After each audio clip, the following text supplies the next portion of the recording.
Welcome back mga kaaldab. Ito na naman po ang inyong lingkod, si Mr. Destiny. Ito po yung mga kaganapan ngayong weekend mga kaaldab. Katatapos nga lang po mag-perform ni Alden Richards sa Sky Dome sa North EDSA mga kaaldab. Yung mga pumunta dyan, talagang sulit na sulit po yung pagpunta ninyo, di po ba?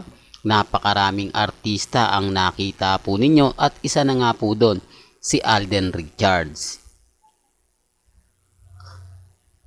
Ito po yung isa sa rason at dahilan kung bakit maraming sumisimpatya sa atin. Maraming mga tao ang, kumbaga, gusto po ang channel natin. Kahit sabihin na napakarami kong basher, napakaraming galit sa channel ko, nakikita nyo naman po, di po ba, na marami pa rin po sumusuporta.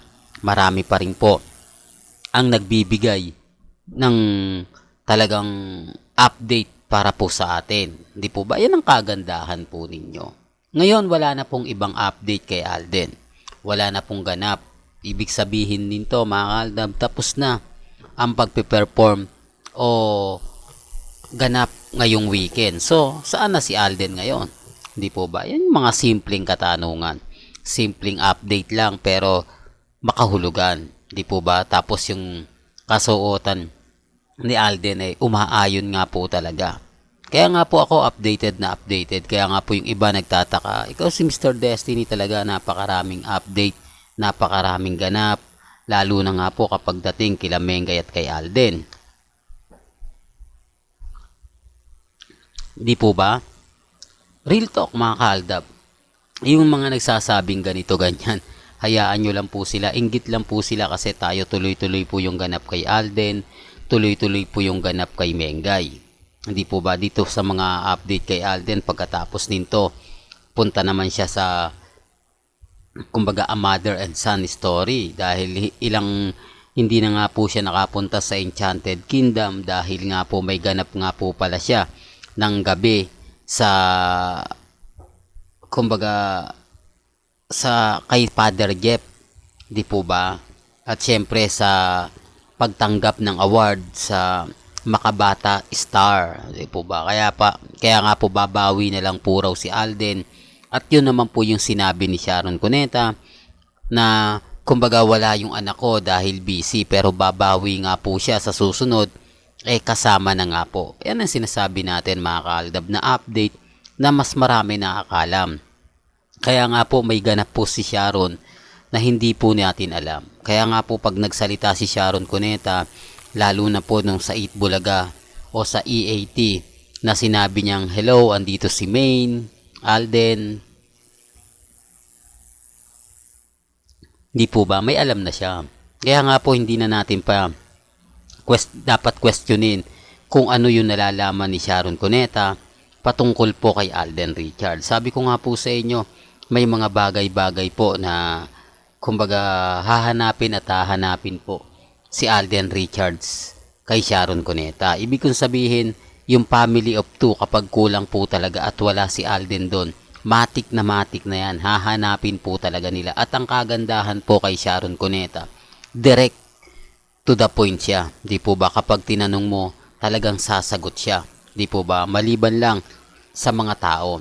Huwag lang sa maramihan. Ang ibig kong sabihin, magsasalita siya kapag sa tingin niya kukonti lang kayo.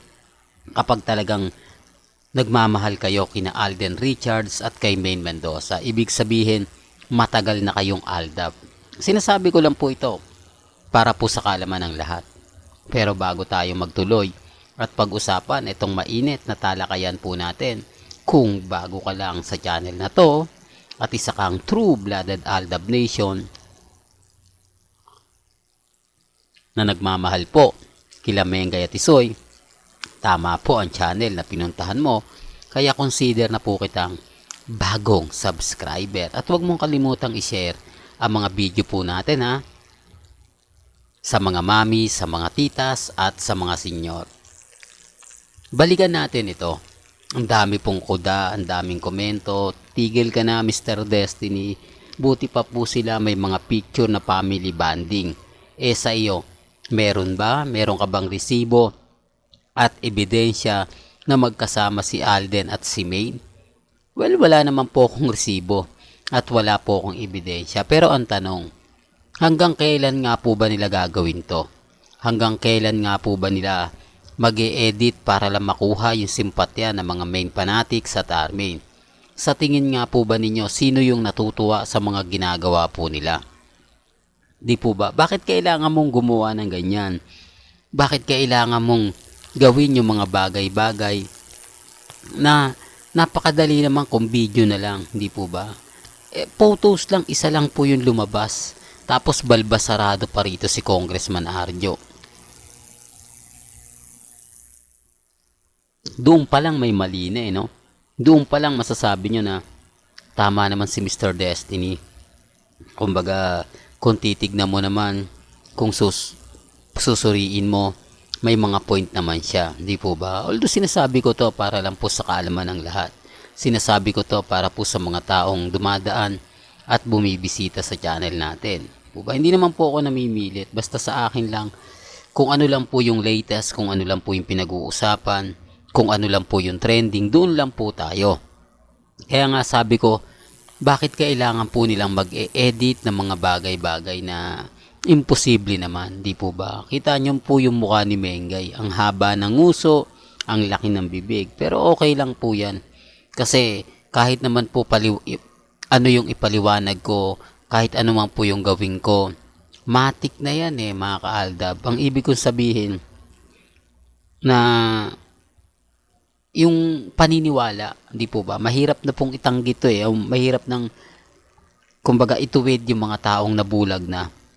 Mahirap pong magpaliwanag sa mga taong nabingi na, di po ba? Basta pag nag-post sila, wala nang question.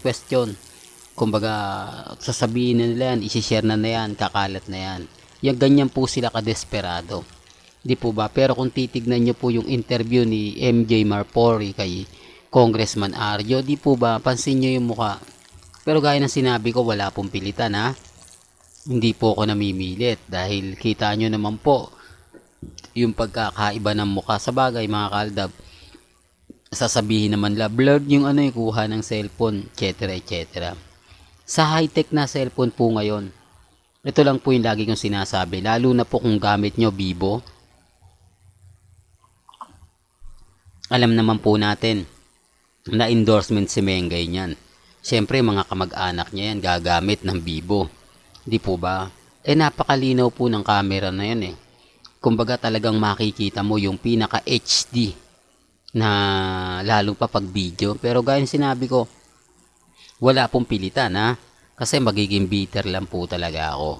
Magiging bitter lang ako sa mga sinasabi ng iba. Di po ba? Kaya nga po ako kampante sa mga mami, sa mga tita, sa mga senior. Sabi ko nga, relax lang po kayo. Di po ba?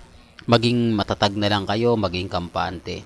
Huwag po kayong basta-basta maniniwala sa mga ipapakalat po nila mga video, mga edited picture, di po ba?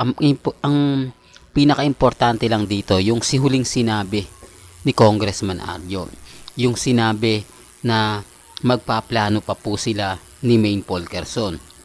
Doon pa lang po mga kaaldab, panalo na po tayo Doon pa lang kahit sa angulo tignan, lamang na po tayo. Kahit anong sabihin nila, kahit anong ipaliwanag po nila, may mga bagay-bagay nga po na mahirap po talagang ipaliwanag. Mahirap po talagang magsalita, mahirap po magkomento. Pero kita nyo naman po at ramdam naman po ninyo. Di po ba? Sinasabi ko lang po ito para po sa kaalaman ng lahat.